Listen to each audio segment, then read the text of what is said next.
Good morning. It's a pleasure to welcome you all on behalf of the Berkeley Energy Resources and Collaborative. I'd like to introduce Rajat Mathur. Rajat and my name is Kenno Urkisa. I'm a PhD student in the Department of Mechanical Engineering. And it's a great pleasure to welcome you all here. We have a very distinguished panel to discuss the future of nuclear power in the US.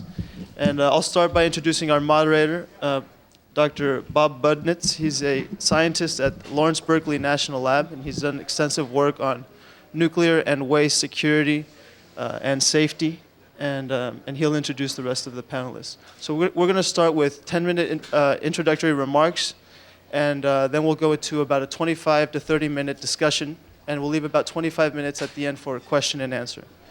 So be thinking of your questions, and we'll walk around with the microphone at the end of the panel. With that, I'll hand it over to Bob Budnitz. You can use this one. I can use this one. Here in the Department of Civil and Environmental Engineering, and my research focus is on carbon sequestration. I also like to acknowledge my co-organizer, Naveen Sikka, whom most of you have had a chance to hear this morning.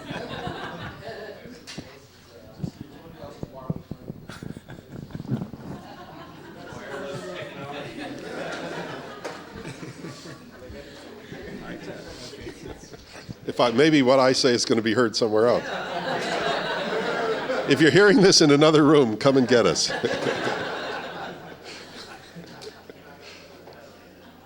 It's okay.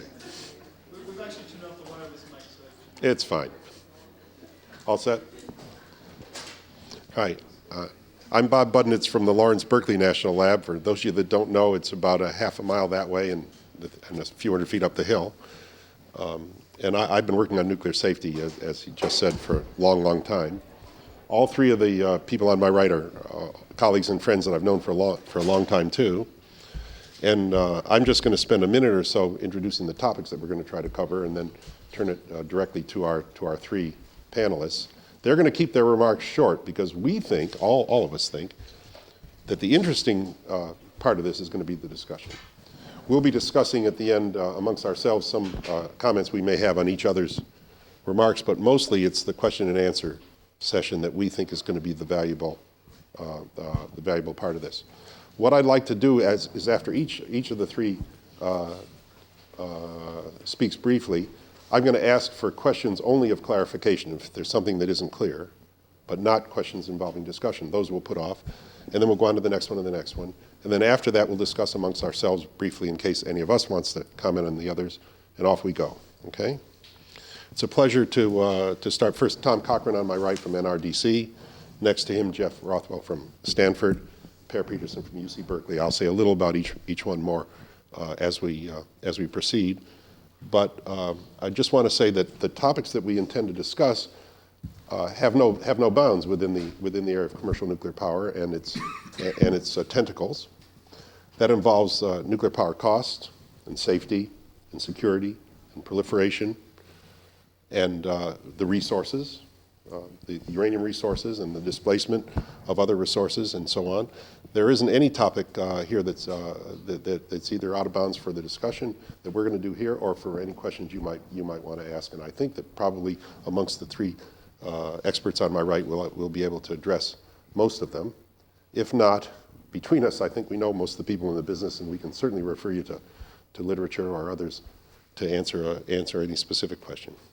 So without further ado, I'm going to introduce Tom Cochran on my right.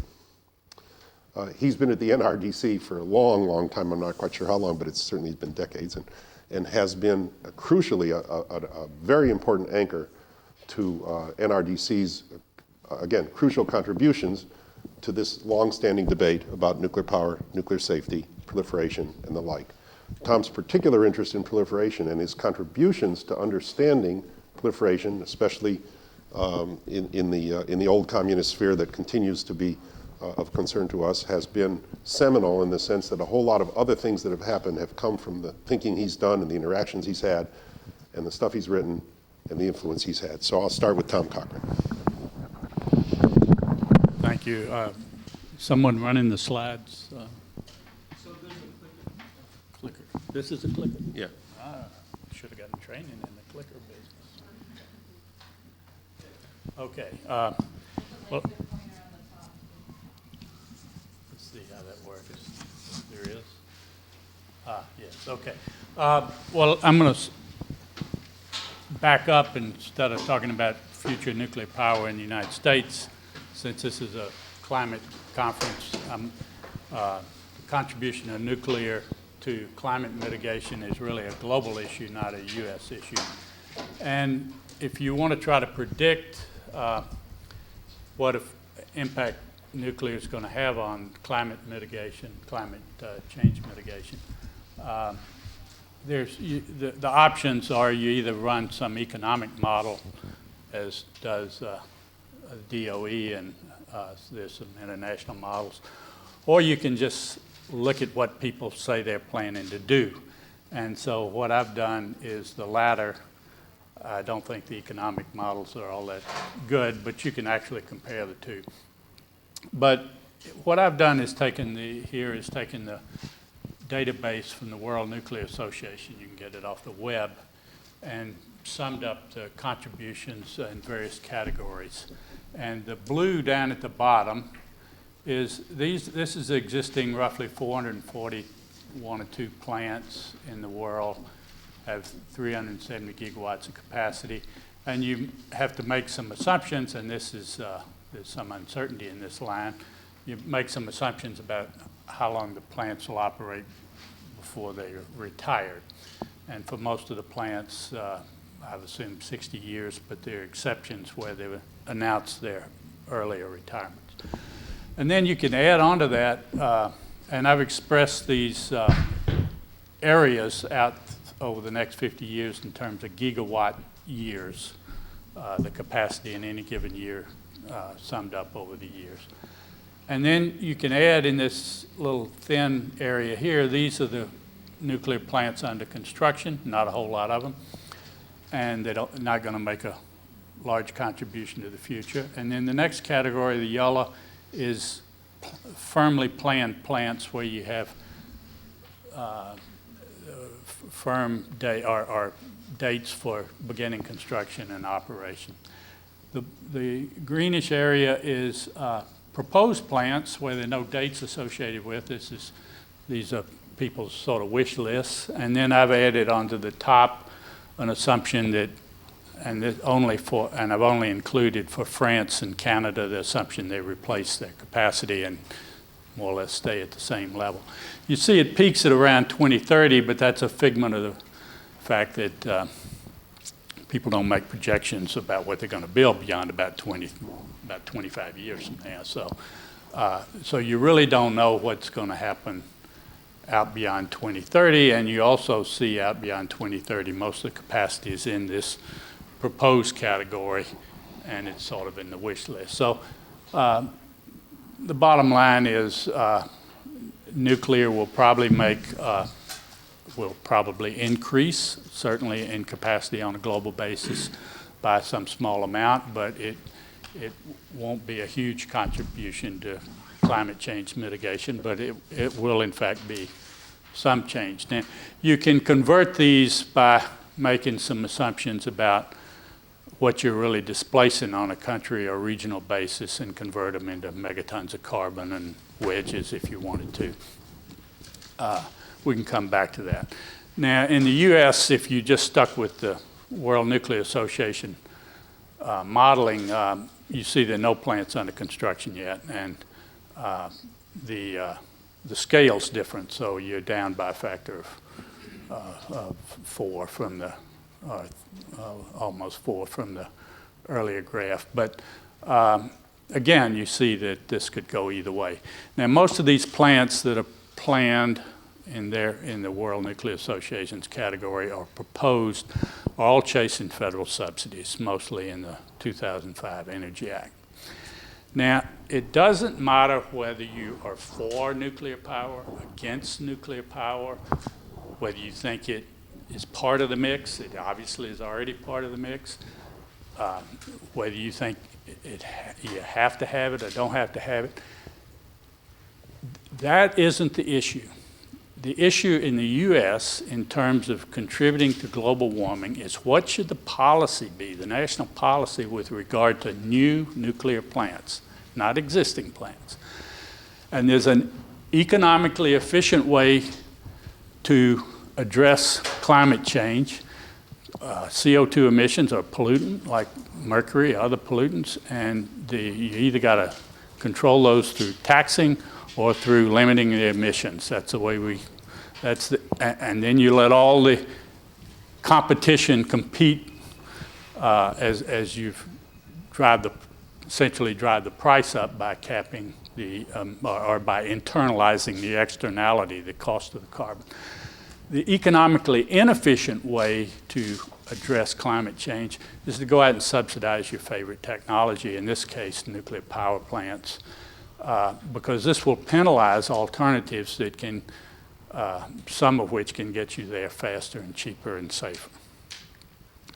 But for the nuclear industry in the United States, the issue is all about subsidies. And here's a list of subsidies they've been chasing for the last few years, and this is why the industry is claiming there's this renaissance. It's because all of these federal subsidies are bringing down the price for the first few nuclear plants to where they may be competitive with coal, or probably competitive with coal, particularly for about 6 plants.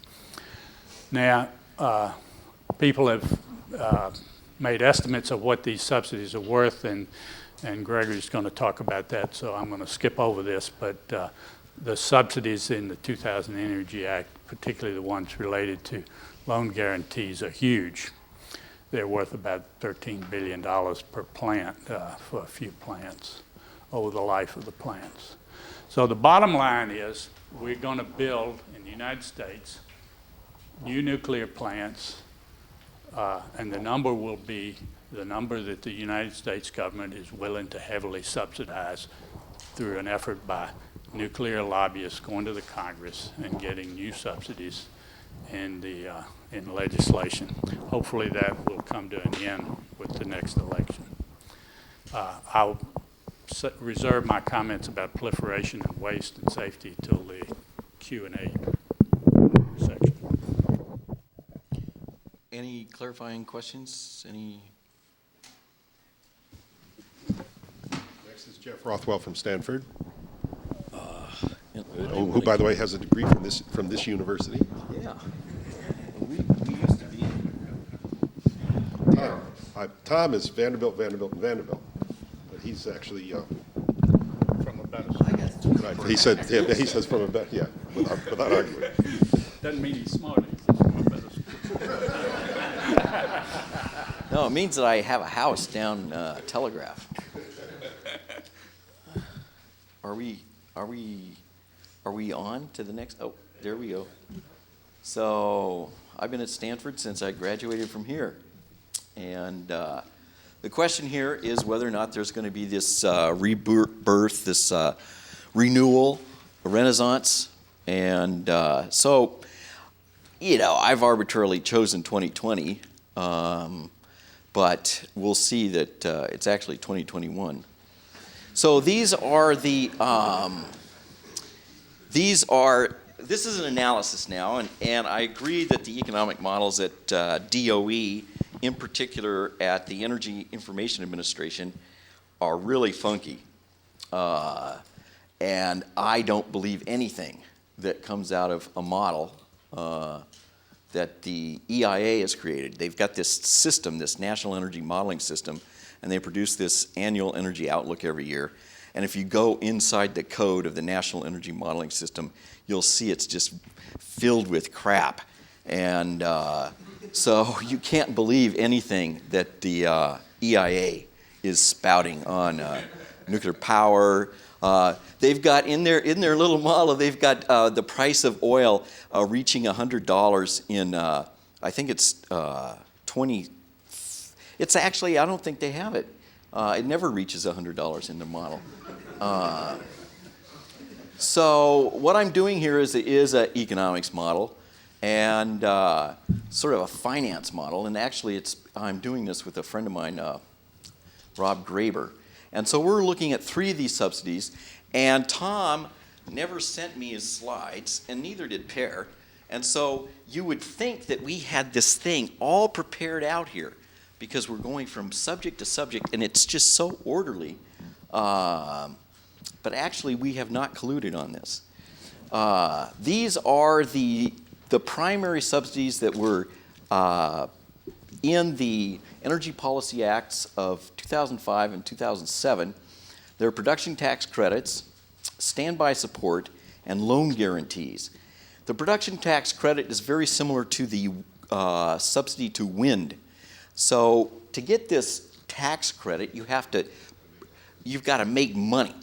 If you're not going to pay taxes, then these tax credits are kind of worthless unless you can get somebody to buy them from you, or you're in some kind of a business, I don't know, somehow. Now, there's this thing called accelerated depreciation, which means that nuclear power plants don't pay taxes for 15 years because they can accelerate the depreciation of their capital investment, and these things are very capital intensive, so they don't pay taxes. So these production tax credits are worth something starting in about 2030, okay? And then they get $18 per megawatt hour. But these are not inflation adjusted. And I'm going to guarantee that the inflation rates that we experience during the next 20 years are not going to be the same inflation rates that we've experienced in the last 20 years. So that $18 per megawatt hour of a tax credit, and every time, generally, you can tell an economist if they use the word real interest rates, real depreciation, all that kind of stuff. But when you're talking about the government, you have to talk about nominal, because all of the legislation is in nominal terms. And so when it says $18 per megawatt hour and there's no inflation adjustment in there, that means that those become worthless over time. Okay, so we've got these investment tax credits or these production tax credits that are going to be worth something after 2030 for the few plants that are qualifying for these, but it's just smoke and mirrors. Okay, it's just trying to confuse the issue. There's nothing there. Okay, now we got standby support. Now standby support is actually standby support of the Nuclear Regulatory Commission. It means that if you should be in a financial pinch because of some slowdown in the regulatory process, and what's happening here is that we're moving from a 2-license system to a single license system.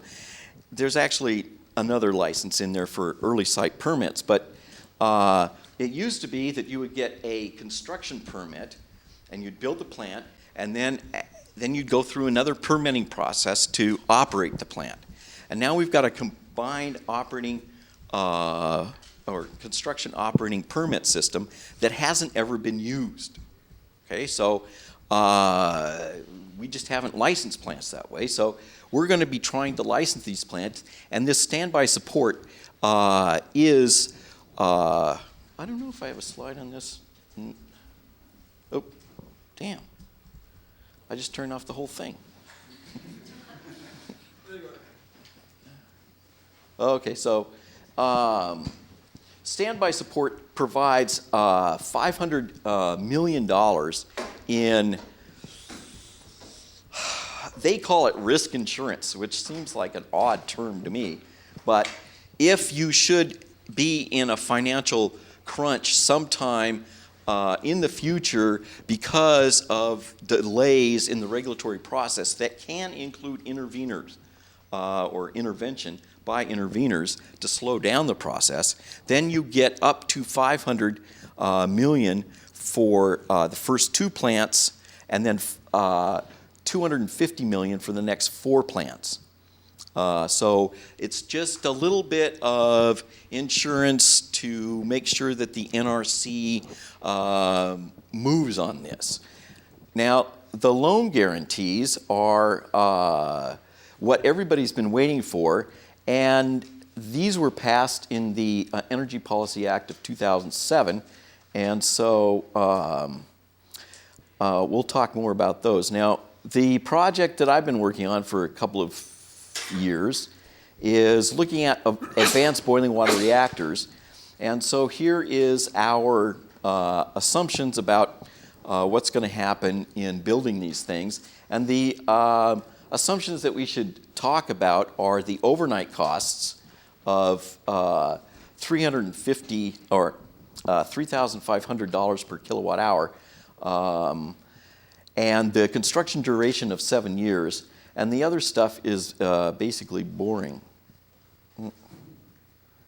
So we've got different cases here, and the only we've got the base case, no provision of these subsidies, and we're assuming 60% debt. If you have standby support, it relieves a little bit of the risk, and so we've adjusted the total or the average cost of capital to reflect that there's a little bit less risk associated with having standby support, production tax credits, and so forth. So we combine them, and then we look at the loan guarantee program, and then we look at all of those together. Now, under the base, the probability of having a net present value, positive net present value, is basically zero. Now, this does not include carbon taxes, and whether, we talk about carbon taxes, carbon permits, and so forth, taxes are fixed. Okay, so the person knows, the plant knows how much is going to be paid in taxes. When you've got a permit system, the volatility of those permits creates a lot of uncertainty. So taxes are better than permits, but we can't use the word taxes. Okay, that's not a word. It's a dirty word now. I mean, it's one of those 3-letter words. Okay, but so we're going to call them permits and caps, which is another. Well, that's a 4-letter word. Okay, but the probability that you're going, without these subsidies, that you're going to make money is zero. Okay, with standby support, the probability, the expected value is minus 70 million, and the probability that you're going to make a positive net present value is 23%, and you're going to be generating at a cost of approximately $86. Now, we add all these things up here. The only time where you get something that looks like it might encourage orders and construction and so forth are for these loan guarantees. And there, the probability of achieving positive net present value is basically 100%. So these have no real impact on whether or not utility or a merchant is going to build a plant. The only thing that has impact is loan guarantees. So these loan guarantees are limited to $18 billion. Now, as I said before, there's in current dollars. So over time, with inflation, and we're experiencing inflation at real rates in the construction industry now, not just in nuclear, but in coal and all these large capital-intensive projects at about 10% per year. So these loan guarantees are declining in value at about 10% per year. Overnight costs of $3.5 billion for a 1,400 megawatt plant leads to total capital construction costs of about $5 billion apiece. So if we limit the amount that they can take out of the loan guarantee program for debt, which right now is at 80%, you can only finance 4 to 6 units with these loan guarantees. So we're not going to have any more than 4 to 6 units ordered between now and basically we have to wait until we've seen what these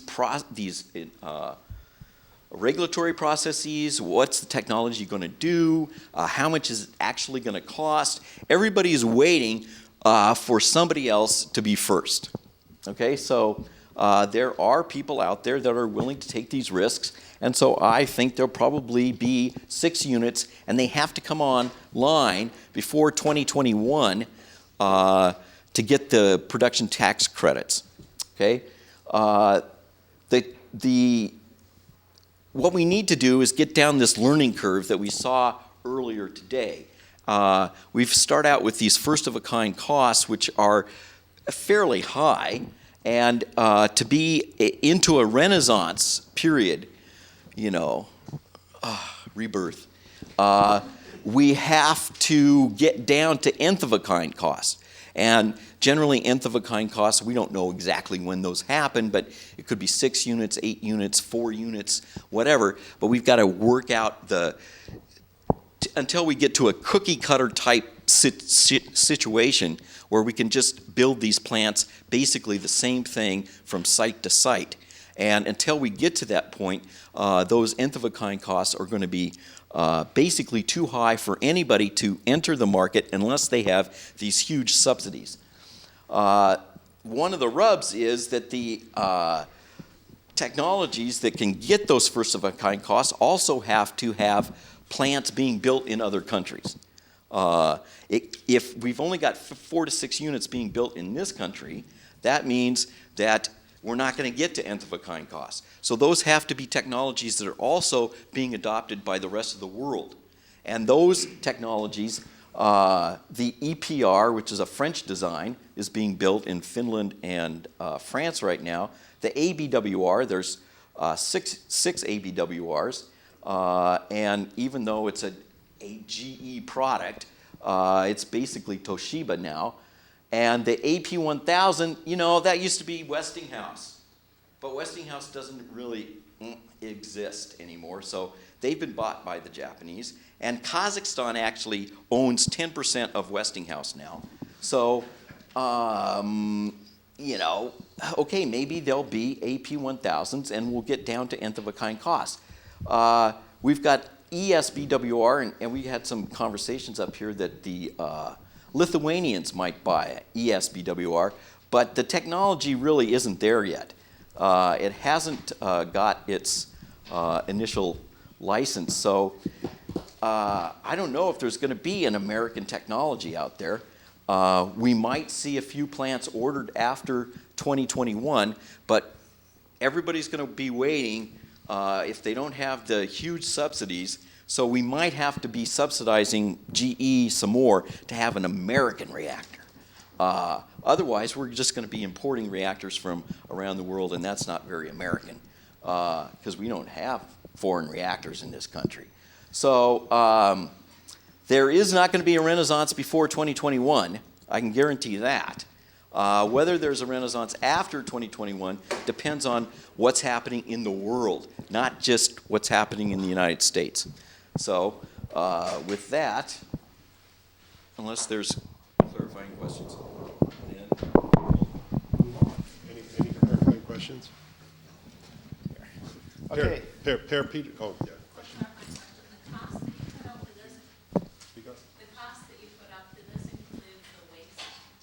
Taking care of the waste? Yeah, I mean, at the $1 per megawatt hour that's being charged to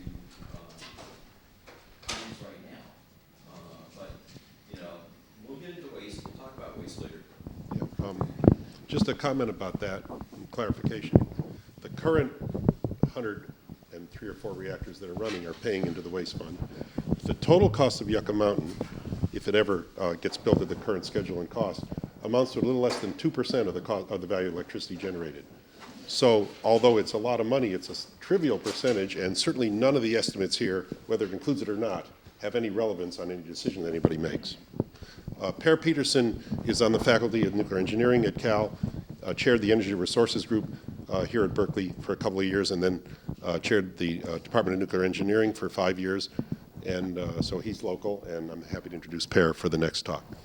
Very good. I'm an engineer, so I'm going to be focusing in on actual physical stuff instead of the economics, although they're closely related. And just to go ahead and leap in, the first thing to emphasize is to answer the question why people are talking about nuclear at all today. And the dominant reason is that there's been a huge evolution from the 1980s to today in how nuclear plants are operated. So if we went back to the 1980s when nuclear was controversial, we had a lot of problems getting plants built on time. We also had enormous problems running them. Actually, it was pretty heterogeneous. We had quite a few utilities with very, very poor records of running their plants. So the average capacity factor of the entire U.S. fleet was below 60%, which meant that on any average day of the year, over 40% of U.S. plants would be down for extended refueling outages or forced outages. And during the sort of the period when nobody was paying attention of the 90s, there was a transformation in how the utilities go about operating the plants, particularly around much better approaches to achieve high levels of human performance and to take corrective action so that errors are not repeated, and information about errors are propagated through the whole industry so that if an error occurs at one plant, you can learn from it at all the other plants. Today, the average capacity factor is roughly 90%, of which less than 2% is for forced outages. So this reflects a very dramatic change in how plants are operated, and without this, there would be no interest in building new plants. Let's get to this big question then, which is, you see the focus of interest. Can new nuclear plants be built on schedule at a reasonable cost and operate reliably, safely, and securely? And we won't know the answer to that question until we get through first-of-a-kind experience with the first few units that will be built, because the subsidies are sufficient to do that. And in fact, subsidizing the first few of any new technology is an appropriate government activity. Subsidizing a mature technology is not. And in the case of the first few plants, it's probably necessary. But one of the things we can do is look quantitatively at what it takes to actually build energy infrastructure, because that actually does relate to economics. And it turns out that concrete and steel constitute 95% of what it takes to build most types of power plants. And so if we look at concrete and steel inputs, we can get some idea as to how different technologies compare. And so we can start with nuclear. A typical nuclear plant built back in the 1970s will take 40 metric tons of steel, that's metric, not million, tons of steel per megawatt of average power output that it can produce, and 90 cubic meters of concrete. If we put that into perspective, we can compare it first to wind. Wind harvests a relatively dilute energy source, and so if you take a relatively good wind site, fairly modern technology, you need to invest about 460 metric tons of steel and 870 cubic meters of concrete to build equivalent capacity, and this doesn't include providing storage as what you get from nuclear. And of course, you also have to provide a much more diverse transmission system for this technology as well. And so one thing that's quite clear is that in terms of the resource investment, it takes far less to build nuclear. Interesting is also to look at coal. Pulverized central station type of coal plants take about 98 metric tons of steel and 160 cubic meters of concrete. In other words, from the perspective of the resources or the material inputs, it takes about twice as much material to build a coal plant as to build a nuclear plant. And this gets to one of the interesting questions, which is why one would build coal plants at all under the business as usual case without carbon constraints. That is the projection when it actually takes more material to build a coal plant than to build a nuclear plant, which would not have any emissions. And part of the answer is that nuclear steel is more expensive than coal steel. But we usually assume that it's about 60% more expensive, yet some of the numbers that are being bandied around suggest that it's multiple times more expensive. What the long-term experience is going to end up being is really the big question, because there is no fundamental reason why nuclear plants cannot provide the lowest cost source of electricity in terms of construction costs if you can do it efficiently and effectively. Then we get to natural gas combined cycle plants, 3.3 metric tons of steel, 27 cubic meters of concrete. This is sort of shows what happens when you go to gas Brayton cycles, aircraft engine technology, and it also shows why natural gas is such a wonderful fuel. The possibility that nuclear could evolve in the direction towards higher temperatures and higher power density does exist. And so there's no fundamental reason why in 20 to 40 years we could not see nuclear plants coming in somewhere intermediate between this value and this value. Other things have changed also that are going to impact construction and construction costs relative to the previous time through. One of them is just our ability to design plants. Back in the 1970s, when we were building the first round of plants, all of the drawings were done on paper with pencil.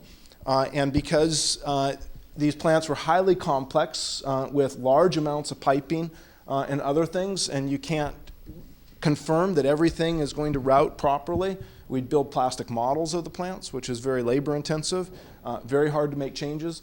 Today, the computer-aided design allows us to do the design fully in 3D, or actually 4D, in terms of being able to do the construction and simulate the actual construction process. So today, when steam generators are replaced, it's all done virtually in a 3D model before you actually enter into the outage. And this provides the basis for predicting fairly accurately what the construction time is going to be. So the final thing I do want to just hit on is the question of waste before we then launch into discussion, mainly because I would say that in some sense nuclear waste has been overblown as a real topic that we should be concerned about in terms of the environmental and public health impacts from nuclear energy. And the main reason that nuclear waste is treated as being a major problem is simply because we have completely and radically different standards for safety for nuclear waste disposal compared to what we do with chemicals.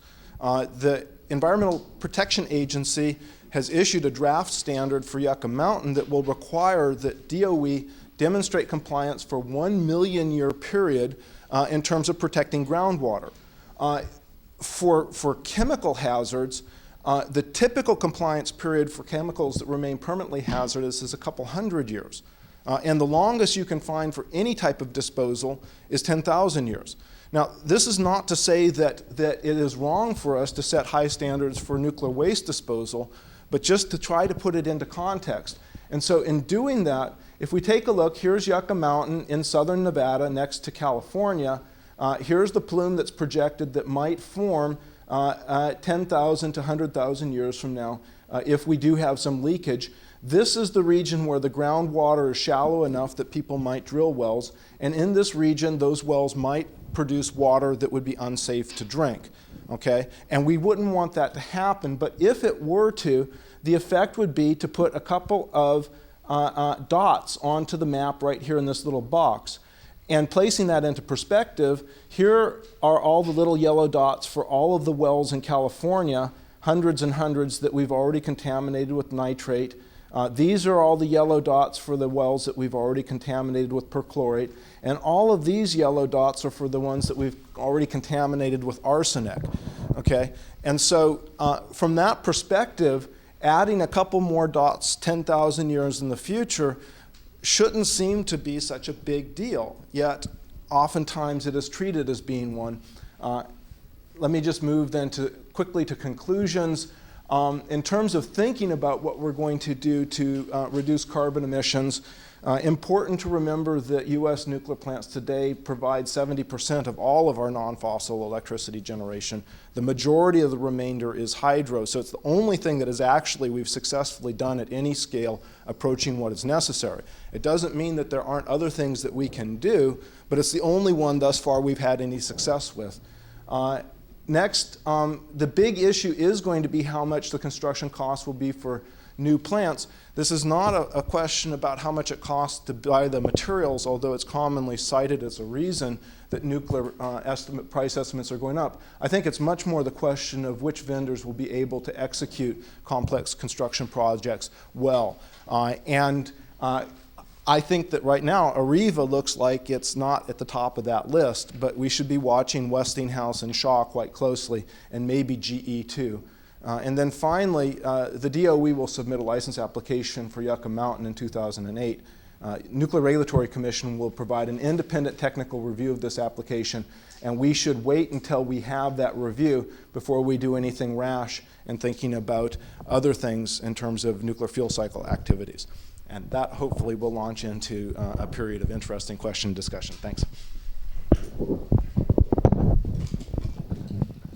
Any questions of clarification for Per? Okay, the next part of the agenda is that if any of the others want to comment on each other's, now's the chance. And I think I'll start with a comment of my own, which I think will help frame a context for the future. As a lot of you know, and in any event, it's certainly a fact that in U.S. law, this is the Atomic Energy Act, the NRC was empowered to give 40-year licenses to the nuclear power plants and to extend those licenses if they made a finding that it was safe to do so. And about a decade ago, the utilities started to extend, to apply to extend licenses, and about 10 or 15 of them already have an extended license, and 25 more are in the process.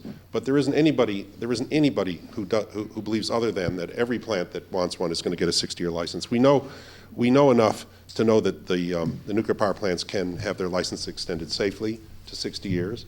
And except for a handful of plants that are either very old or have other problems, and there are a handful like that, they're all going to go to 60 years. And you saw the projections here, Tom showed, that assume 60 years, and I think that's more than just an assumption. That's more or less going to be a fact on the ground as they go through the process. Now, Tom showed a level out to that, and then down it goes. But in fact, that's not the case. There's now an industry task force that has been meeting for about a year, thinking about a further extension beyond 60 years, even though none of them have reached 40 yet. The first ones with their extensions still haven't reached 40, but a bunch of them have an extension out to 20 years beyond that. And the NRC has begun to think about what it would mean to extend the life of these plants further too. And there are a lot of people in the industry who have an optimistic view that there isn't any reason why these plants can't run beyond 60 years. We're not going to know for a while. It's going to be 20 years before any of them are even out to 50 years, where they're starting to see there could be some unknown degradation effects that we don't know about, and obviously it's going to be looked at carefully. But that thinking has already begun. And as Tom said eloquently, that extending those and running those well is a wonderful way to mitigate greenhouse gas emissions from other sources, because in fact they're very inexpensive to run once built. And if that can be done safely, the further extension, why that's another 100 plants, nearly 100 gigawatts that would be there for still a further time. Now, my own experience, and I'll just leave you with this thought, is my own experience, having visited a whole lot of plants, there are almost none of them in this country I haven't been to, is that in the last 10 or 15 years, the plants are really looking terrific. They're spick and span, and they've done a wonderful job in maintaining the metallurgy and the cabling and the electronics, which are the main things that age. And there's some counterexamples you have to think hard about, and I can tell you about that. But generally, if the safety culture is there, and if it's done right, there isn't any reason in principle why these plants can't run for a long time. It comes down to, and it's a crucial point, it comes down to whether the safety culture can actually maintain the diligence that's necessary. And there's a reason to be skeptical, because we have 100 of them, and it's hard. But I just wanted to make the point that 60 years isn't just a drop-dead date at all in terms of technology. Tom? In terms of technology. I thought Bud was the moderator. I didn't know you were going to. No, I'm joking. A couple of years ago, I would have had to been nice to Per, because my daughter was in his ERG courses. She's graduated now, so I can attack him. I agree with what you just heard about safety. Dr. Buddins and I both agree that, largely because I listened to him, that the most important factor affecting the safety of a nuclear plant is the safety culture at the plant. So if you look at this on a global basis, and you'll see for the next 2 decades, most of the nuclear plants, if you go back to my first slide, most of the plants in the world are going to still be existing plants. They're not going to be the new ones. And so you need to be looking at the safety culture in other countries where it hasn't improved, like Russia and so forth. Then in a lot of these new plants, in fact, a lot of them are going into countries like India and China. There's certainly no safety culture in China that we can look to in the nuclear business. If it turned out it's like their safety culture in their coal mines. In the U.S., we kill 20 to 30 people a year.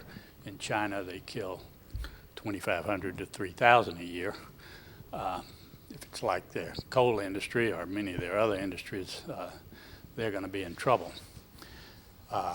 Except for the fact that until the last announcement, most of their plants were built on the Pacific Rim, and the wind will blow toward the ocean, hopefully. But I think the main criticism I have with Pear's comments, and to a little extent with Greg's, is Jeff, is with the issue of subsidies. They left the implication that the subsidizing these first few plants was a good idea. And I think this is the mantra of the industry, but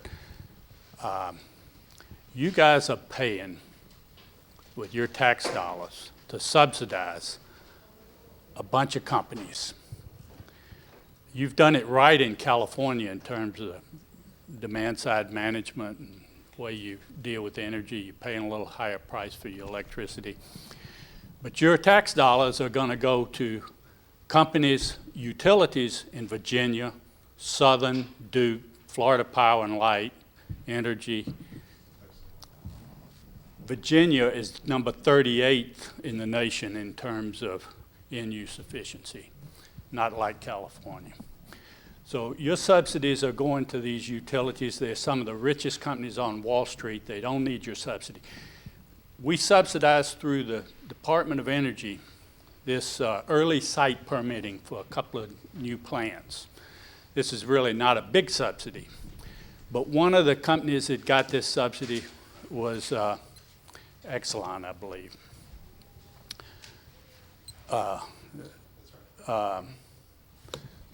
19 nuclear plants they have. They have assets of $45 billion, income on the order of $14 billion, something like that. Profits over $1 billion. The CEO makes $10 million a year plus perks, and your money went directly through DOE, not for R&D, but to subsidize an early site permit that he can bank. That company can bank.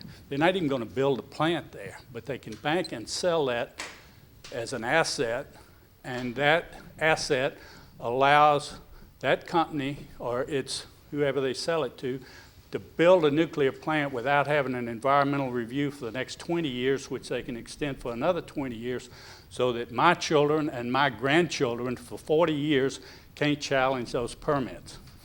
Now, Per talked about the evolution in the technology in the United States over the last 20 years. They have indeed improved the capacity factor of these plants. One of the other things they did was change the rules on licensing plants so that interveners don't get adjudicatory rights and can't challenge these plants.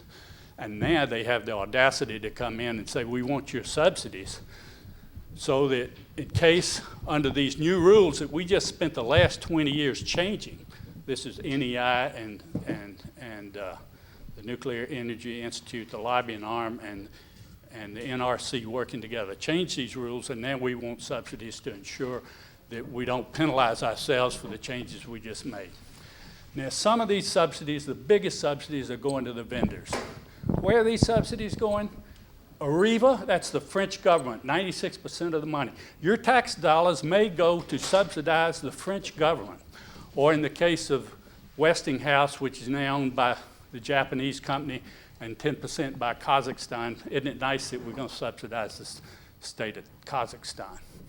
Or are we going to subsidize the General Electric company? My father worked for them for all his life. But to subsidize the second biggest corporation in the world, which has assets of $400 billion, to subsidize that company for building plants in the United States is just crazy. It is untrue what Per said about testing whether we can economically build a nuclear plant in this country. We know that these plants are uneconomical. Every one of these people, these companies that are chasing these federal subsidies, knows that they would not build these plants without these huge loan guarantees that knock the cost of these plants down, in their judgment, by roughly a half. So these subsidies are wrong. They're unfair.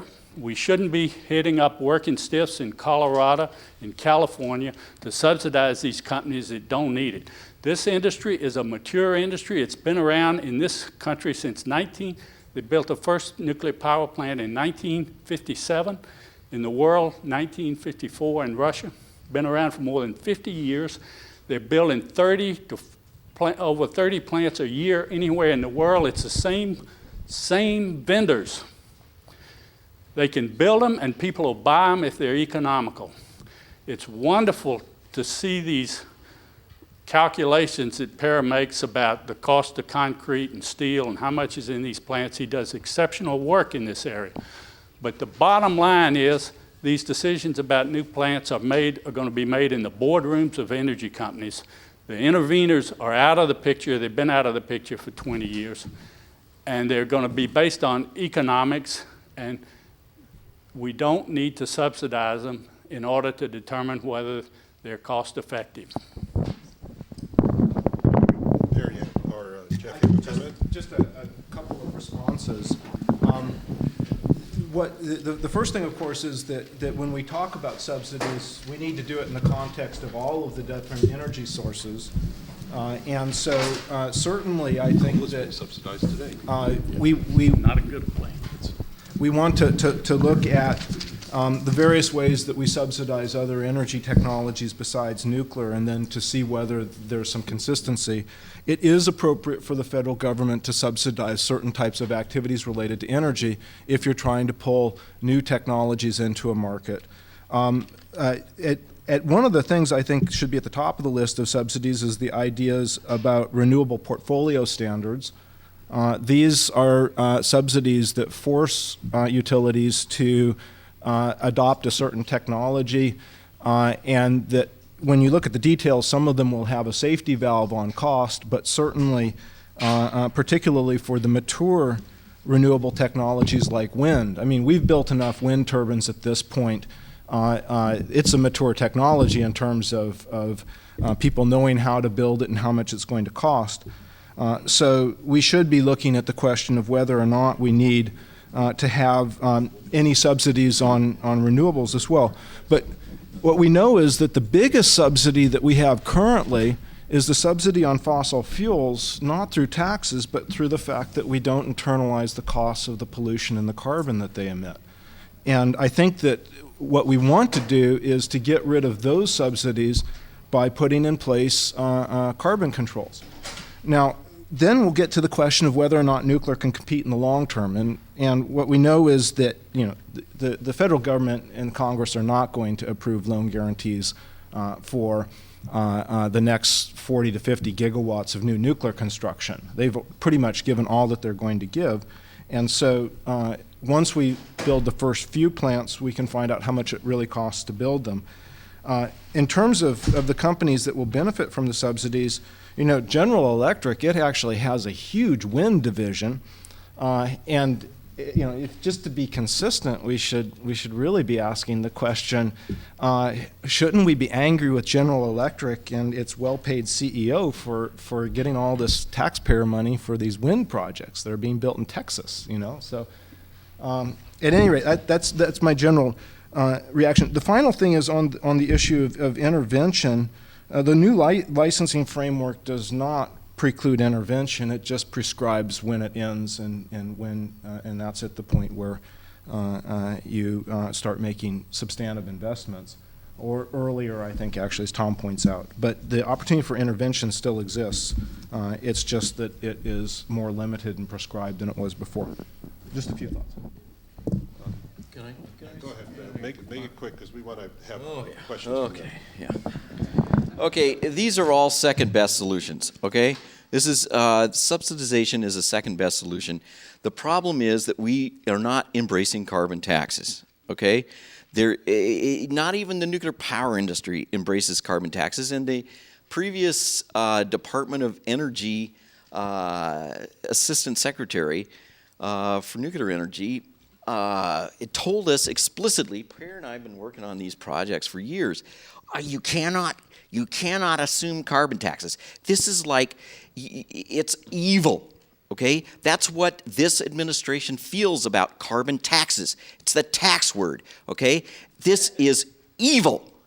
That's what they think of carbon taxes as evil, and they have not even noticed the fact that climate has already changed, okay? The climate's changed. It's not going to change. It's not something that's going to happen when we hit, 600 million parts per billion, all that crap.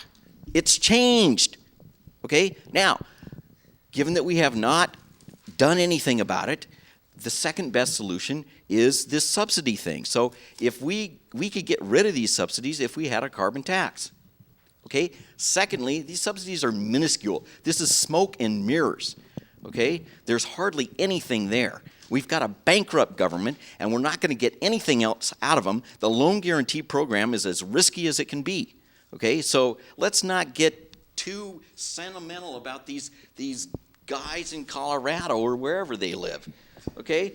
The last thing is that for that little tiny bit that we're talking about, we're buying a little policy, an insurance policy, that maybe this technology, nuclear power, maybe that's the one that we should have. And so we're just developing a portfolio of options.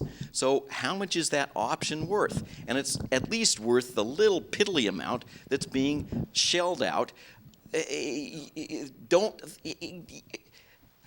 We'll see how much these subsidies are worth actually, in fact, when we sit down in 2021, and we'll see that they're nothing, okay? So that's what I say. Jeff, it's time for questions, and the first one, the hand was raised here right in the front, so I'll recognize you. Sorry. And just say your name and where you're from, nothing more than that, just so we know who's who. My name is Caroline Webb, and I'm a graduate student in San Francisco at the California Institute of Integral Studies. I've got a particular interest in energy, and that's why I'm here. Still very ignorant about the deep realities that you're all referring to, but as an amateur, I see a world that is indeed changing. Penguins and other species are already facing reproduction crises. To me, why are we concerned about any amount of subsidy when in fact you're preserving, possibly, the basis on which you might exist? How could you even begin to squabble about it or question it? I mean, we should be doing everything possible to preserve a viable global environment. And no amount of tax money, it's pathetic to even make a jump up and down about it, to me. How are you going to have a business in the future if you haven't got a planet that's worth living on? Comment? Yes, I'd like to comment on that. My organization, NRDC, believes the climate issue is the highest priority environmental issue, bar none. I think solving that problem is the highest priority. I put up a slide that where I argue that What's the proper your opinion and of most tether? efficient and quickest way to solve that problem is to cap carbon. And I doubt if there's anyone here that disagrees.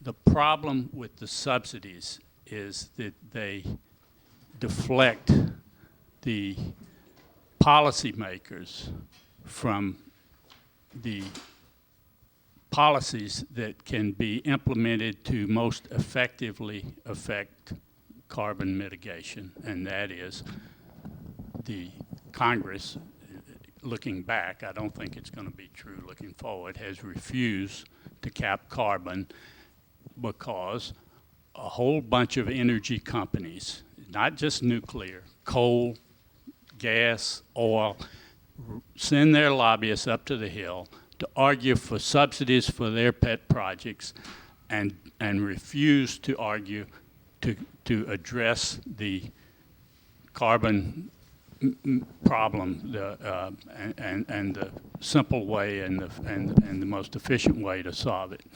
And so I think these subsidies actually harm our effort to cap carbon. Yes, but you are conflating two different points.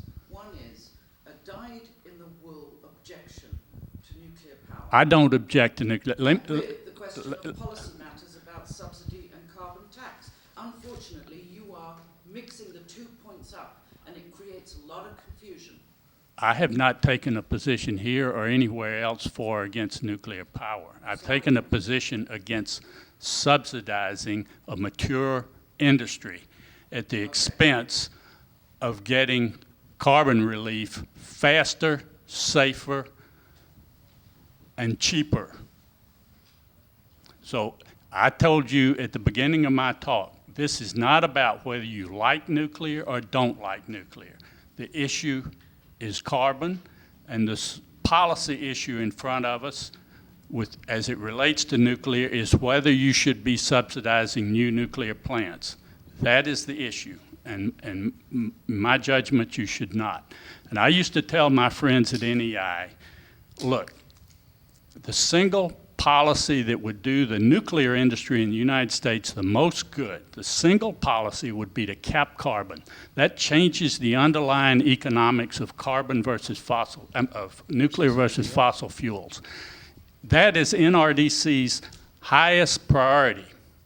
That was not the priority of the Nuclear Energy Institute until this summer. And only after I badgered them for 2 years would they come out with a policy in favor of some carbon controls. And now they have one, and it's got a lot of whistles and bells to make sure nuclear is a part of it. Next question here. Oh, there was one in here. David Hansel, Palo Alto, but I spent 12 years here. So I'll be the dyed-in-the-wool anti-nuke. Nearly 30 years ago, I left this campus in a bus to go get arrested at Diablo Canyon, and we were protesting fission reactors for 4 basic reasons, right? There was waste, there was proliferation, there was the privacy issues of the fact that the police and PG&E wanted to know what you were thinking if you lived within 10 miles of a reactor. And then there was the problem that the engineers were too stupid to put the cooling in the correct way, right? Half the cooling at Diablo Canyon was installed backwards. I'm taking David Sandelow at his word and saying, have an open mind, look at nuke. So I said, okay, I'll come to this session. What has changed in the intervening 30 years that would lead me to believe that this is a safe alternative? That's easy. That's easy, sir. About safety, okay? Just about safety. Well, but there No, but just about, wait, I can't say them all in the same sentence. Okay. About safety, okay? When that plant started in 1986, there were about, let me try to get this straight. I think there were between 500 and 700 scrams every year. That's something happened at a plant around the country, and they had to shut it down, okay? Because of something untoward that was something wrong, so they actually shut it down to keep it safe. You know how many there were last year? Industry-wide? 10? All right, no, listen carefully. Wait, listen carefully. Listen carefully. The reliability of the plants is 90-something% because the safety systems are reliable. Why are they reliable? Because we've learned everything we can about what caused them to fail and have fixed them. Not everything is perfect, of course, but we have redundancy, diversity, and fix them. Used to be that most of the troubles were human errors. The human errors have been driven down by careful training, simulators, and the like. It's not perfect, but the plants are so much safer than they were, and the new ones are going to be so much safer still, just as aircraft are. I used to fly in 707s. I'm older than you, maybe. I mean, I used to fly in the Connies, which were by the way, they were safe, but the current airplanes are a factor of 1,000 safer, all right? Why? Advanced technologies. The nuclear plants are too. So safety has advanced tremendously in the last 25 years since you were standing in front of Diablo, okay? So that's just one example, and I can go on to all the others. Maybe others want to talk about it. Waste, okay? You can complain about Yucca Mountain, but in fact, the analysis shows that the doses are going to be a few millirem out to 100,000 years. And you know, when I flew to Washington last week and back, I got a few millirem. It's trivial. No one doesn't move to Denver because of that, and people do or don't, and they get 300 extra. The waste isn't at Yucca Mountain. No. Yeah, you bet. And the transportation is absolutely safe and secure, and it's at the plants, which is a problem. It's got to go to Yucca Mountain. 40 years later, it's the same problem. All right, it's not. It's not. We now have an analysis that shows that the Yucca Mountain repository is going to be safe for 100,000 or even more years. In fact, if you believe it, maybe 1 million. I'm not sure. You have to look. So it's really safe. The fact is, things are better. Whoa. Two of them, I think. Things are better. Go ahead, Tom. Well, let's have a question, and I'll come back. Well, I'm the moderator. This is a non-contentious question or just two questions for Jeff. One of the analyses that you did for the the various policy options, or They're not all better, but they're better. were they just 40-year operation life, or were they 60 or 80? I'm curious how much that would affect I thought they were 60. where they would be. And my second question is just if you looked at the effect of a carbon tax or just the price, let's say a carbon price, whether it's a tax or something else, what would be the break-even? Do you have a sense of the break-even price where nuclear becomes economic, and where is that compared without the subsidies, but with the carbon value, and how does that compare to sort of other carbon-free technologies? The first thing, the 40, 60, 80-year thing, it's with discounting, doesn't matter. It's not really a. So far out as. That's not the issue. Now, in terms of the carbon tax, generally, according to this chief scientist at BP, you have to have a carbon tax of between $20 and $40 to affect changes in the mix of the generating portfolio. And if you believe these numbers of the current, what it might cost $70 to $90 a megawatt hour to produce electricity. So, it all depends on, given the taxes, depends on what's going to happen to energy prices. Natural gas, I don't know, is it up to $10 a gigajoule now? $10 per megawatt, per million BTU, something like that? Just multiply that by 10. So it costs $10 to generate, $100 to generate a megawatt hour of natural gas electricity. So, nuclear power is competitive if we have outrageously high energy prices, as we will have. So, the question is, are we going to have carbon taxes, a carbon permit? So it's an economics question. The safety question is, done. Okay. The waste question, you get 3,000 tons of waste per year from a nuclear power plant. You get 4 million tons of CO2 from a gas plant of the same size, and 10 million tons of CO2 from a coal plant. Now, I can deal with 3,000 tons. This is the heaviest stuff on Earth, okay? It fits in this room. That's not 3,000 from a single plant. A little bit, yeah. Yeah, from a single plant. But from No. 2,000, 3,000, who cares? We're talking about 2,000 or 3,000 tons of waste versus millions of tons. Millions. Okay. Another question. I have a follow-up actually on that. I don't know if you, Sorry, Nancy, you're next. about last summer, people were talking, before last summer, I've heard people talk about $2 billion as a figure to pay for a full-size nuclear power plant. As of about last summer, at the EPRI meeting, they were talking $5 or $6 billion. And 2 days ago, the Secretary of Energy evidently addressed the Renewable Energy Conference in Washington and quoted $10 to $15 billion for a new power plant. And I wonder what you guys have heard that, and if you have any. You've got to be careful to make sure you're talking in the same units, whether it's levelized cost or full cost, and whether it's for a power plant or a site and so forth.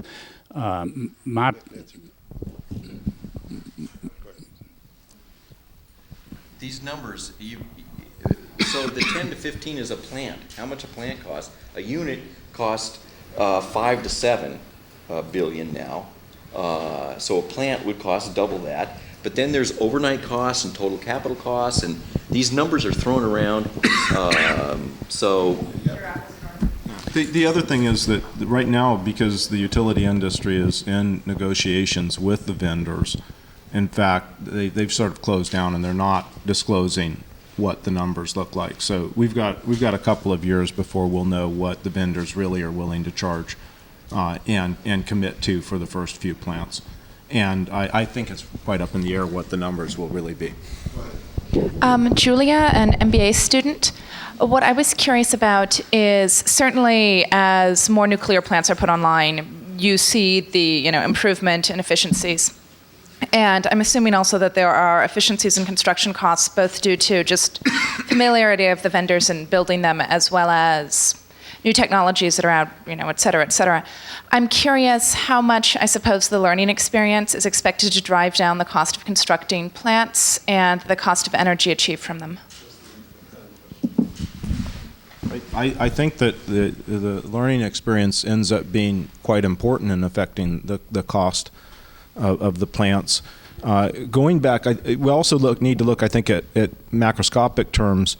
The Energy Information Agency, and Jeff doesn't like them very much, but they do publish projections. They did publish a study in July projecting what the impact would be if the McCain-Lieberman climate stewardship bill were to pass.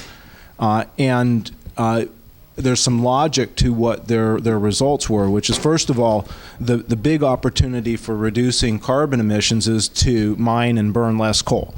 And in fact, the major impact is a lot less coal being used in 2030. Instead of a 50% increase, we have a 50% decrease. The question is what displaces that coal.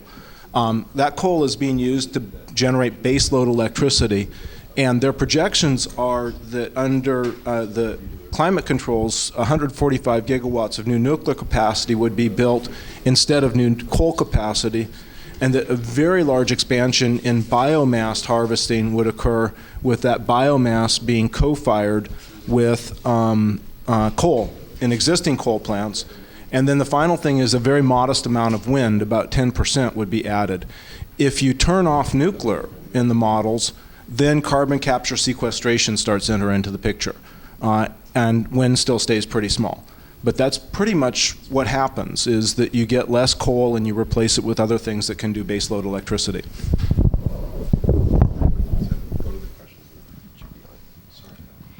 Ahmed Badruzaman. I live in San Ramon. I have a comment on carbon capture and sequestration. I went to a presentation at an oil industry presentation recently, and the guy was showing different ways of sequestering carbon, geosequestering, capturing in charcoal, and all kinds of stuff. And by the end of his presentation, 2/3 of Africa was gone.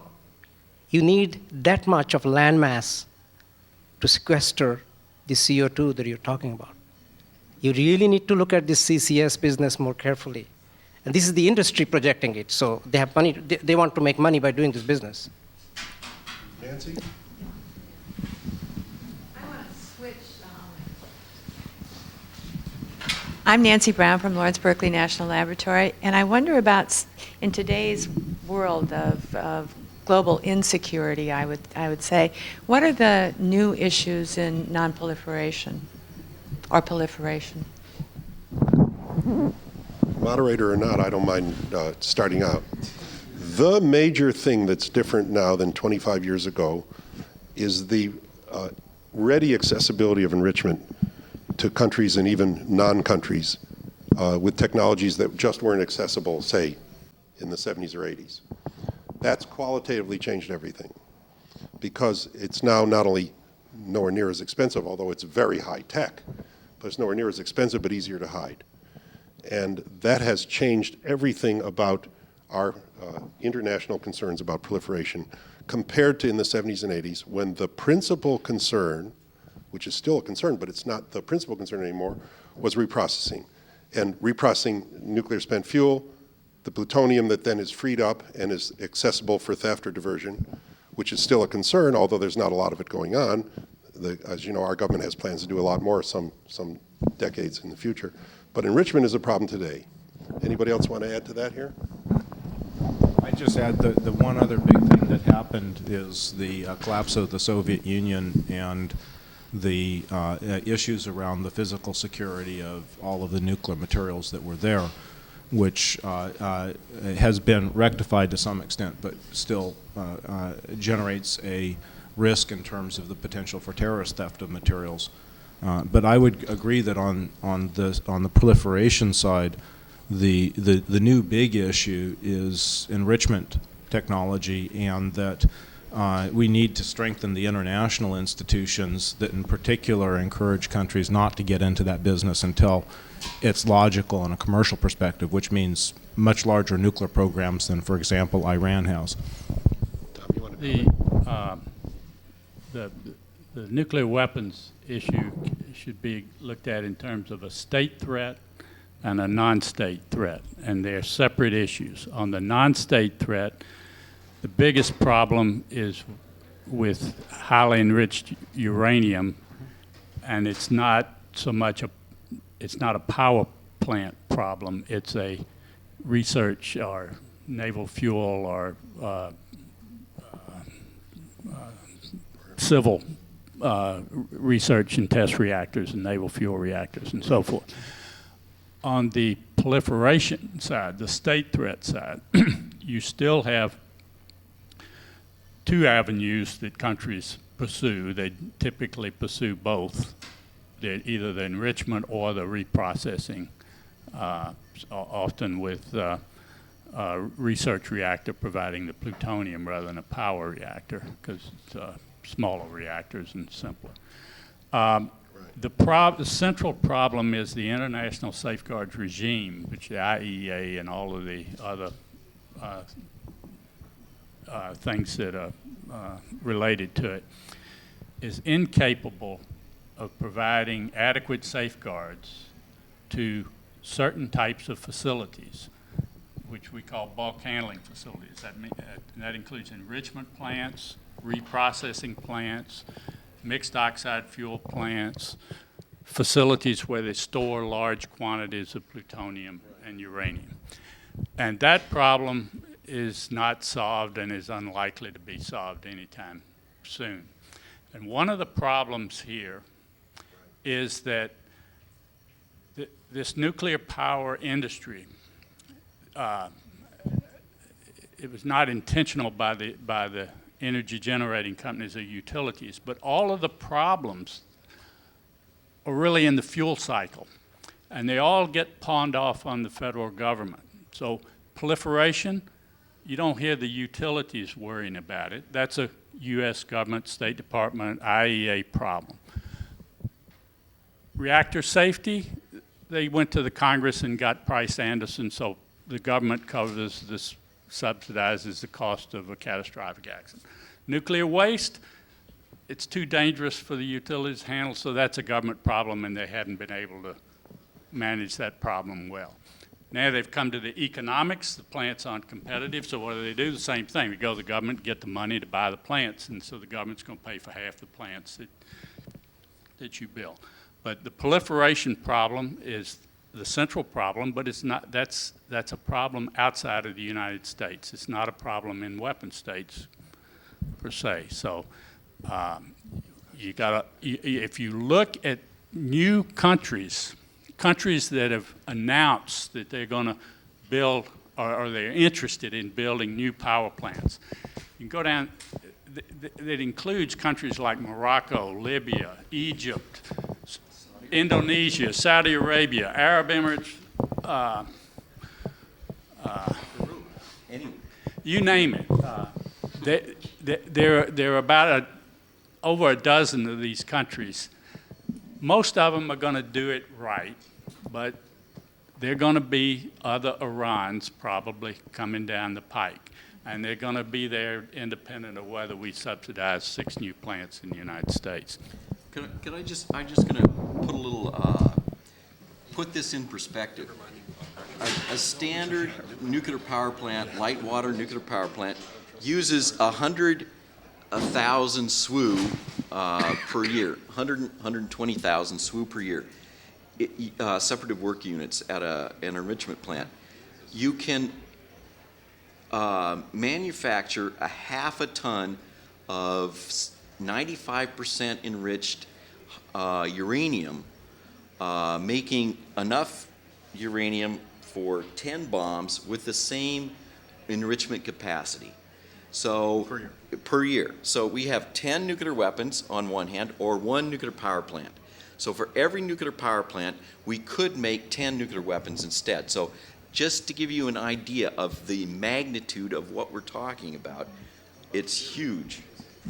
Let me quickly read these countries. Albania, Algeria, Bangladesh, Belarus, Egypt, Indonesia, Israel, Jordan, Libya, Morocco, Nigeria, Qatar, Saudi Arabia, Syria, Thailand, Tunisia, Turkey, United Arab Emirates, Vietnam, and Yemen.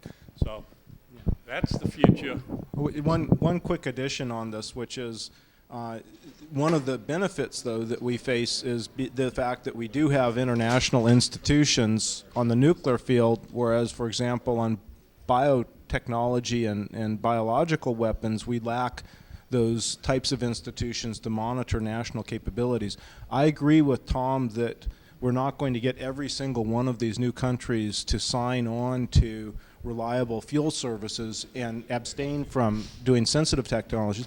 But in fact, we also can't get everybody to avoid running red lights. It doesn't mean that we don't get rid of all the stoplights, because what we want to do is we want to achieve the highest possible level of compliance so that states like Iran and North Korea continue to stick out as being out of compliance and not obeying national norms. The fact that we're not particularly effective in doing anything to change their behavior is a somewhat different issue from at least isolating them from the rest of the problem, the rest of the world, and making sure that the rest of the world can behave responsibly. All right, I think we have time for one last question.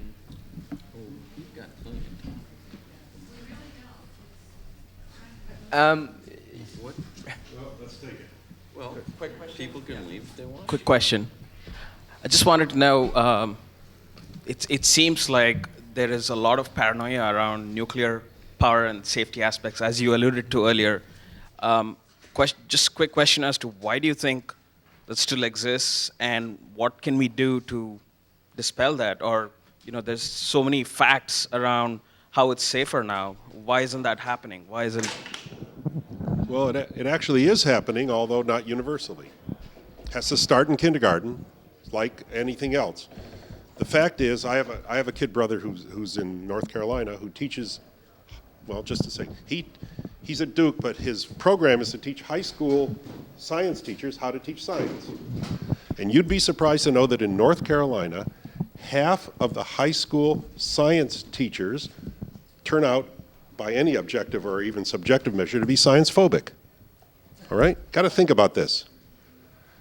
That's the problem. We're not educating our populace to have science literacy. Just generally. It has nothing to do with nuclear power. I think that's the general problem in this country, if you don't mind my saying. Just anybody else have a comment separate from that? And then it propagates to a whole lot of other things.